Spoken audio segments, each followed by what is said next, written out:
Love at First Fall, karya Primadona Angela. Bab 1.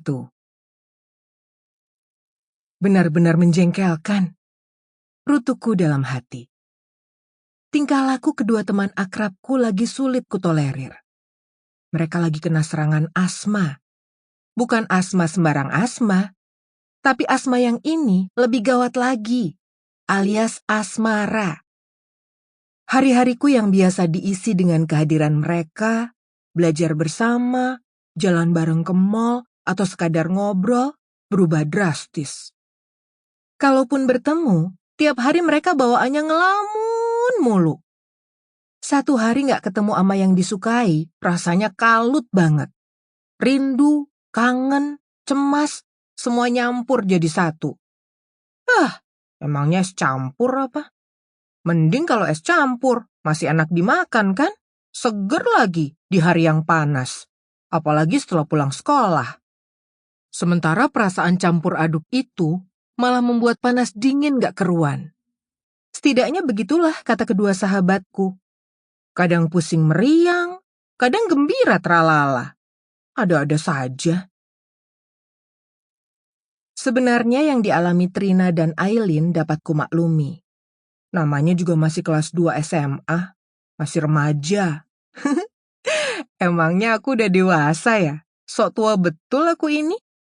Sekali naksir cowok, rasanya dunia begitu indah, begitu berbeda. Ya, aku juga lagi naksir temanku sejak kecil, Kevin. Tapi perasaanku mengatakan, aku gak gitu-gitu amat. Aku masih bisa mengontrol diri supaya gak berbuat macem-macem. Minimal, tidak melakukan hal-hal tolol seperti teman-temanku. Hal-hal yang mereka lakukan itu kadang sungguh konyol. Sok kalem saat idolanya lewat. Tapi begitu berlalu, langsung histeris seperti bertemu kecoa dan tikus dalam kamar mandi. Cuma bedanya, mereka berteriak-teriak sambil berkata, "Oh, lihat tadi, ganteng banget dia." Atau, "Tadi dia melirikku loh." Dan bukannya, "Ih, kecoanya menjijikkan."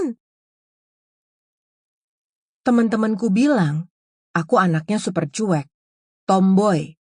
Dengan rambut sebahu yang gak pernah dikasih pernak-pernik apapun, sekilas orang bisa mengiraku cowok yang berambut gondrong dan bukannya cewek. Bukan apa-apa, aku benci mengenakan jepit, bando, dan lain sebagainya. Rasanya seperti ada benda asing yang nempel di rambutku, membuatku geli sendiri. Aku juga gak suka basa-basi. Apa adanya aja. Kadang aku suka gak sabaran ngeliatin orang lain yang lelet atau bertingkah laku yang menurutku berlebihan. Jadi maklumlah kalau aku sebal melihat Trina dan Aileen yang klepek-klepek kayak puding konyaku yang terempas di lantai. Soal baju juga, jangan ditanya.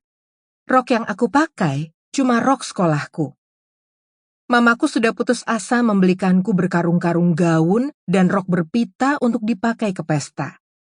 Setiap 2 tahun sekali, pakaian-pakaian yang tak pernah kukenakan itu kusumbangkan ke panti asuhan yang menerima pemberianku dengan sukacita.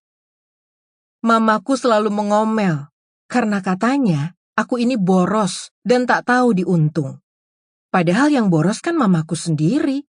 Sudah tahu anaknya gak suka pakai pakaian seperti itu. Masih nekat membelikan juga. Salah siapa coba? Padahal mama beli gaun itu di butik Wulandari, mahal lagi harganya. Demikian selalu beliau mengeluh saat aku lagi-lagi memilih untuk mengenakan celana panjang dan kemeja bermotif kotak-kotak untuk suatu undangan pernikahan. Aku cukup melihat sekali ke arah gaun anggun berwarna keemasan dari bahan yang licin, namun ku yakin menyimpan potensi untuk menimbulkan alergi. Langsung aku menemukan 3 alasan untuk tidak memakainya. Seperti yang udah ku bilang, aku pasti gatal-gatal karena alergi. Malah akan terlihat memalukan. Tamu pesta kok garuk-garuk. Nanti dikira panuan atau kutuan. Tamu lain pasti akan menghindar. Sample complete. Ready to continue?